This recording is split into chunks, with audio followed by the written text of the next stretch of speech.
નવસારીમાં આદિવાસી રાજકારણ ગરમાયું છે। વિશ્વ આદિવાસી દિવસે વાંસદામાં જિગ્નેશ મેવાણીએ વિવાદાસ્પદ નિવેદન આપ્યું અને કહ્યું કે અનંત પટેલના હાથ મજબૂત કરો, મોગલી બોગલી નહીં ચાલે। હવે ગણદેવીના ધારાસભ્ય નરેશ પટેલના સ્વર્ગીય માતાનું નામ મોગલી બહેન છે, ત્યારે આ ટિપ્પણીનો ધવલ પટેલે વિરોધ કર્યો છે અને જો ફરી આવું નિવેદન થશે તો પોતાની સ્ટાઇલમાં જવાબ આપવાની ચીમકી ઉચ્ચારી છે।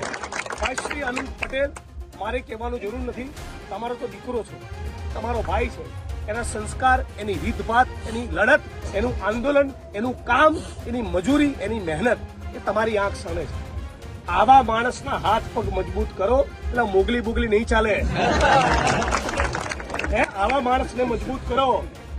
અમે ભારતીય જનતા પાર્ટીના નેતાઓ છે, આદિવાસી સમાજના નેતાઓ છે, ને આદિવાસી સમાજમાં માતાઓનું સૌથી મોટું માન છે, સૌથી મોટું સન્માન છે।